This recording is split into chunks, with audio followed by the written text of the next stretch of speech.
President of India has officially invited Narendra Modi to form the next government with its National Democratic Alliance, the NDA.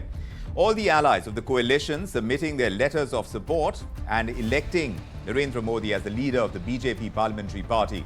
And earlier today, the NDA's Parliamentary Committee met to discuss the formation of the new government. The leaders of the alliance, TDP's Chandrababu Naidu there, also JDU's Nitish, Kumar, and they've made endorsements for the Prime Minister Narendra Modi, lauding the success of the National Democratic Alliance during the Lok Sabha elections. Here are some excerpts of the address that was made today. NDA, New India, Develop India, Aspirational India. NDA का ये कार्यकाल बड़े फैसलों का है, तेज विकास का है और अब हम समय गंवाना नहीं चाहते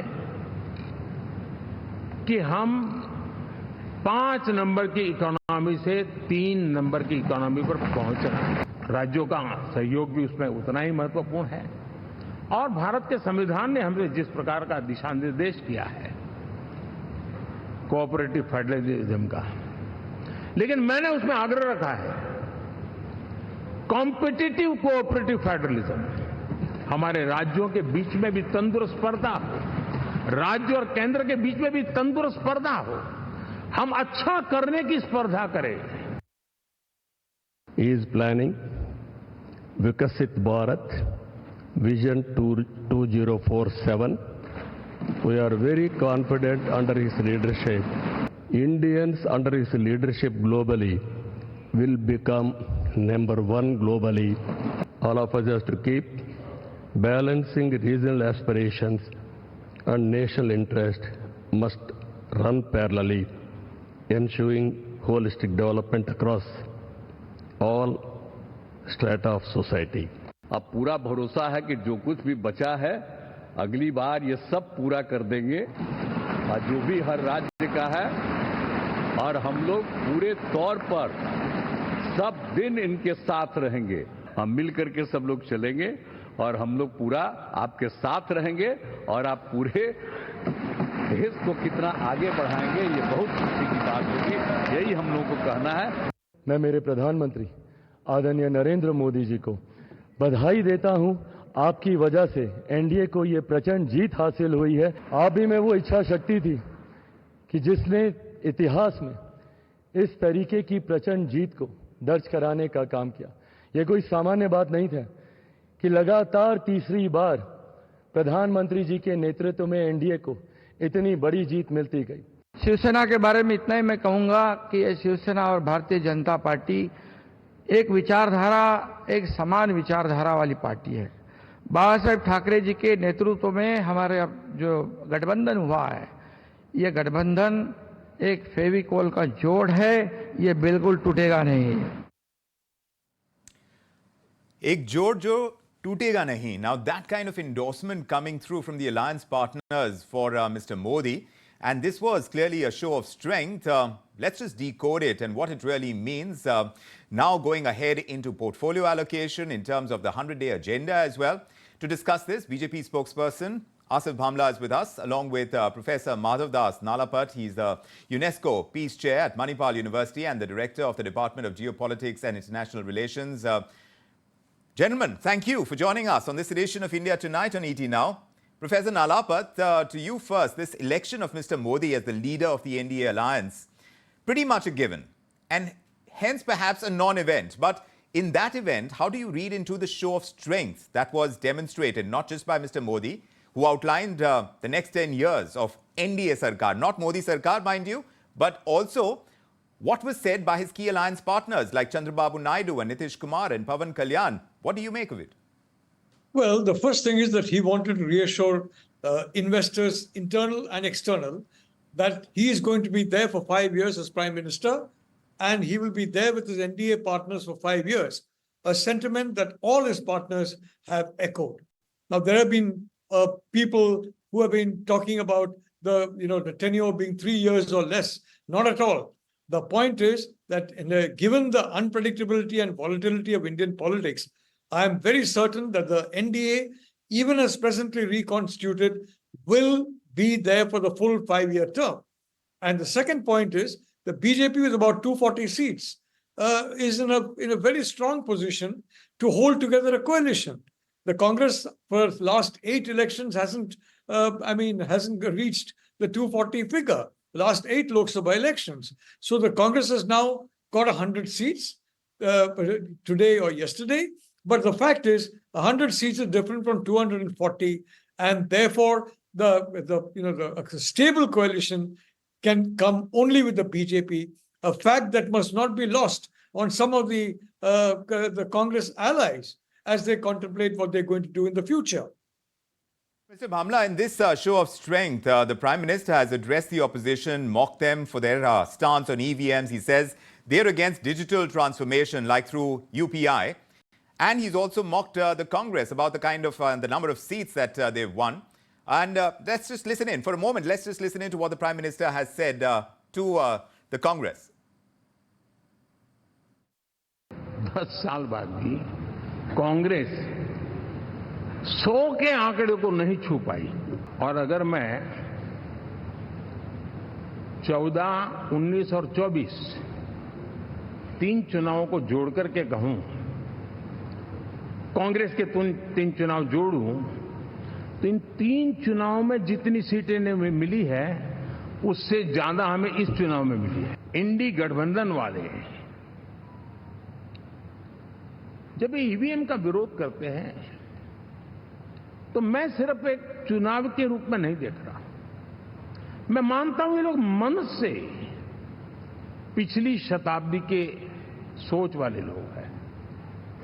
वे टेक्नोलॉजी को हम महत्व न समझते हैं, न टेक्नोलॉजी स्वीकार करने को तैयार है।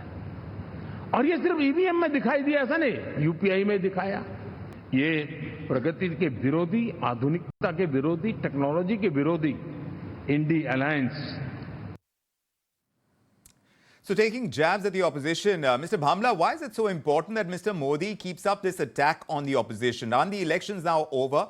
And doesn't the Prime Minister have a huge task now to set the reforms agenda going, the 100-day agenda, getting the broad consensus from his alliance partners? You see, the only issue that I want to begin with currently is that don't forget that BJP in its worst scenario got 245, that is in this third term, which is a consecutive term after the Prime Minister Jawaharlal Nehru, and Congress in its best has not even got 100. It's stopped at 99. So that speaks in itself. So the problem is that we are still not, as a party, happy with the performance, but they're overexcited about their non-performance. When you see the vote share percentages that the Bharatiya Janata Party has got, even after the third term, there being a pro-incumbency, I would say, we were still working and we were introspecting. And we don't have to wait for to come for tomorrow. We have to work today and now. And that's what the Honorable Prime Minister said, that this is a new India, an aspirational India, and an India that is going to be a developed India in years to come. But the only issue here is that people don't understand that the last elections has been the last Lok Sabha election, whilst fought with many assembly elections, was of great impact and achievement even for the Bharatiya Janata Party. You see, BJP roared into Orissa, Arunachal Pradesh. If you see, we opened our account in Kerala. You see, we grew substantially even in Telangana, and our vote percentage has even increased in the south. But Correct. Nobody talks about that, right, because they want to just harp on their own on achievements altogether. But Mr. Bhamla, the limited point is that now aren't the elections over? 10 seconds. Give me 10 seconds. Altogether, the entire UPA or the India Alliance has not got as many seats as much as we have got. So, well, the numbers speak for themselves, Mr. Bhamla. Wouldn't you agree that now we need to get on with the important agenda of taking economic reforms to the next level? Isn't that right? But that's exactly what the Honorable Prime Minister mentioned today in his Correct. opening speech. Right. That I am here now to work. But let me tell you, in the current scenario also, we do accept this victory with a lot of humility. But let me tell you, that Honorable Prime Minister Modi ji will not buckle or will not be a party to any sort of a blackmail, because the focus is the development of the country. Unlike Let the me take that others across. who, Yes. unlike the others who have lived in a dynastic ecosystem, Yes. who want to be concerned more about promoting their sons, their nephews, that is not the case with the Bharatiya Janata Party and particularly Narendra Modi ji. Let me make that clear to Professor you. Nalapat, keeping what Mr. Bhamla is saying in mind, the challenges before Mr. Modi, are they larger in terms of what the opposition brings now with the kind of numbers that they have, or is it also from their alliance partners? Well, I'd like to say that given the kind of views that I've just heard from the official spokesperson of BJP, that party has no need of any enemies. The fact of the matter is that Prime Minister Modi is very quick to adjust. Remember that he was denied a visa. His visa was cancelled to visit the United States. As soon as he got sworn in, he made it a high priority, probably the highest priority, to have good relations with the United States. And both sides started working together from that time onwards. Now, I'd like to say, quite frankly, number one, this I have some personal knowledge of some of these parties, and they are committed to 5 years. And very importantly, I'd like to say, this is in a way a blessing in disguise, because several reforms ought to be carried out at the state level. Why, for example, say the farm reforms have to be only at the central level? Give it to the states. Several issues can be decentralized. Uniform civil code. Why must we everybody wait until it is decided at the central level? Let it go to the state level. As the Prime Minister correctly said, let there be a competition. I'd like to make a point, Vikram. Geopolitically, Modi 3.0 is a world away from UPA 3.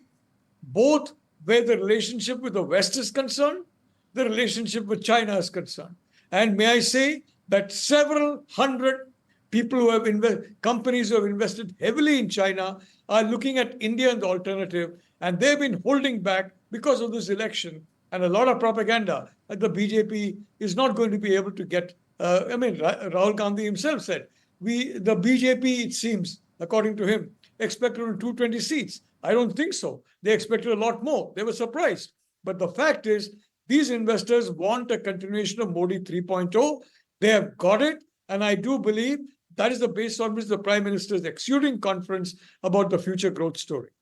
So the delivery on those promises, the guarantees that Mr. Modi has made as part of his campaign, Professor, a couple of days ago, you've highlighted the need for setting that 100-day agenda of NDA 3.0. What do you reckon will be the priorities now in this newfound composition of the NDA government? Because certainly some of those aspects will have to be tweaked, don't you think? Well, look, as far as the economy is concerned, I don't see very much daylight between any of the NDA partners and the Prime Minister's game plan for economic recovery. And let's be honest, economics is in command, even in the elections. And it was, the pointing to, for example, promises that could never be kept. That is a government job for everybody, which the INDI alliance made. It was the economics that finally decided polling, but then this propaganda that the reservation will be cut. And so far as economics is concerned, it's important, Vikram, for the country to have 10+% vote growth rate for at least 20, 25, 30 years more. Why? Because we are the youngest population in the world. We have hundreds of millions of aspirational young people. I was heartened by the Prime Minister's suggestion about aspirational India. The youth want jobs. They are not necessarily only in government, but anywhere. Right. Good jobs. And the youth want the education and training to get those jobs. Right. And to compete globally. And India, in my view, a lot of investment is now going to come to India that would not have come had there been a UPA 3.0. Mr. Bhamla, now getting that FDI, and the Prime Minister has spoken about it, that we are going to see accelerated investments into India. How is that likely to happen? Which are the key items that we are definitely going to see in the 100-day agenda that is going to evoke that kind of response from the FDI community? I certainly agree with what Mr. Nalapat mentioned. And definitely in the past tenure, there were many issues that the Honorable Prime Minister touched on for Viksit Bharat in his footprint. There were many aspects where, be it the infrastructural development that was taken up to in a very strong way. The welfare schemes that percolated from the poorest to the poor, 25 crore Indians that were moved above the poverty line. So these were the schemes, the scheme for the women toilets, etc. So all this was part of the previous agenda, and of course it worked well, and it definitely helped us to increase our percentage of vote, though the seats may have reduced, but this has apprehended our vote share and has taken us into states which we never even dreamt of in the past. But going further, but like our alliance partners mentioned, that India is and will definitely be a global powerhouse. Now, if you see, even while the results were being declared, and if there was a little up and down and topsy-turvy situation, the Nifty, the share markets, they all fell down. Why? Because the world sees a lot of confidence in the Honorable Prime Minister Narendra Modi. Why? Because of a very consistent leadership, a leadership that has increased the flow of foreign investments into the country. And why? Because there is firm determination. You have one leader, one-stop shop. You don't have to like a UPA go to shop into 10 different markets where you have 10 leaders. But Mr. Bhamla, Professor Nalapat is talking about also the importance of decentralization. When you look at Prime Minister as a one-stop shop, perhaps it takes away from that need as well to decentralize authority and the ability to take decisions on certain key reforms, like farm laws is something that Professor Nalapat mentioned. Well, of course, we have to take some lessons from some shortcomings in our past 2 tenures. No one is perfect. It's always a time of introspection, and that began the day the numbers went down. So there is nothing new, or there is nothing different to what the party sees or envisages. So as far as the farmers aspect is concerned, in Maharashtra, the Maratha aspect is concerned, the other aspects of the military men's issues are concerned. So these are all issues which will apparently fall in line. I mean, you don't expect the government to do 100% right every time. Is this possible? To take all decisions that are definitely going to have an outcome of a 10% positive outcome? No. There are certain decisions we accept that with humility. Mr. Bhamla, yesterday, Mr. Bhamla, I was speaking to a TDP spokesperson who told me that their demand for speaker post, for 6 ministerial berths, stands for special status. Those that are given for Polavaram, they want the kind of investments that are required from the centre. Today, of course, the tone and tenor was emphatically from the alliance partners supporting Mr. Modi wholeheartedly, but going ahead in terms of the challenges in portfolio allocation and being able to follow through with the agenda that the Prime Minister has spoken about during his election campaigns for that 100 days of the NDA government that he envisaged. How difficult a trajectory is that going to be when some of these alliance partners are going to demand what they want?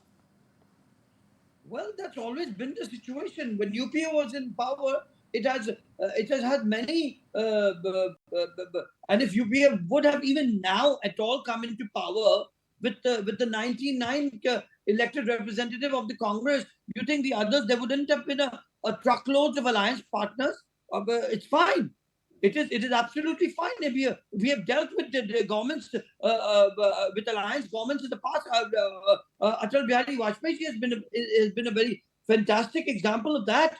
So it's not that BJP has never accomplished or not used to. Of course, we would like the Prime Minister would have liked to deal things and to run the government with an iron fist, the nature in which he believes in, the vision which he envisages. But now with the given publication conversation like Mr. Nalapat mentioned that when he was refused even a visa from the US, when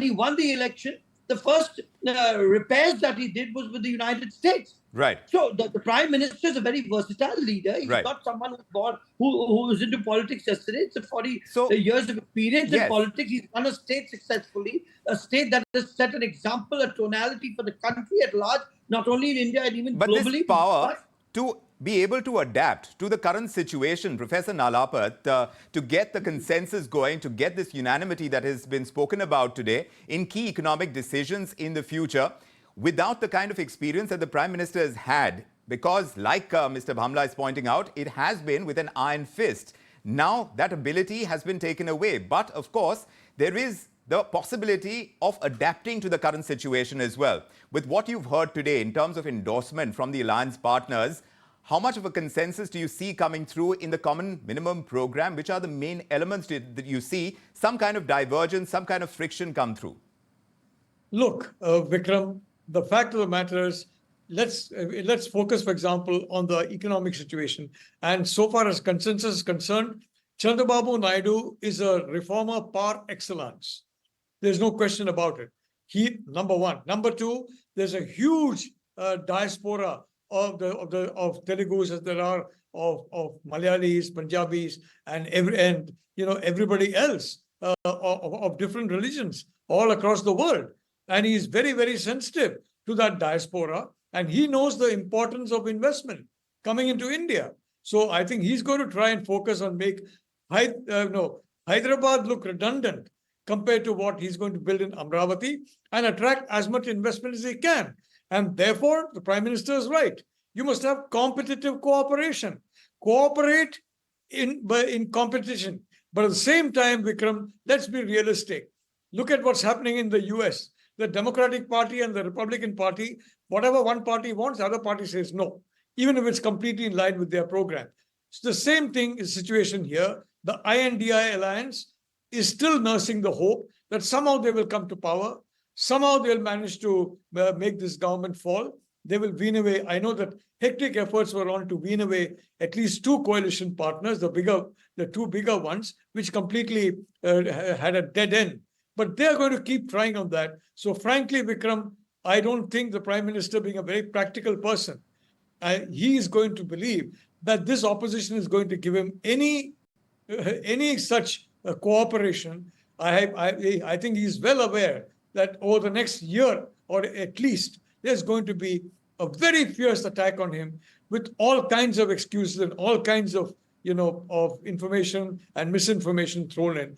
At the same time, he has one of his main allies, a reformer, Nitish. As far as he's concerned, he wants something to be shown to Bihar, and the Biharis are among the most talented people as a diaspora. They also want progress. Right. They also want Nitish to have major investments from outside into Bihar. So I don't see any problem with the Prime Minister's economic agenda and the other agendas.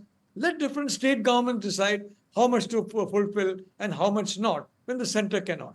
Mr. Bhamla, there was a very strong attack by the Prime Minister. We started off discussing that against the opposition. Tell us, what is the strategy that this NDA government would likely follow to take on perhaps what one may call an empowered opposition for the kind of numbers they have? Only yesterday, Rahul Gandhi made that strong charge about a correlation between key ministers, what they said, the Prime Minister too, talking up the markets and the kind of action that we saw in the markets.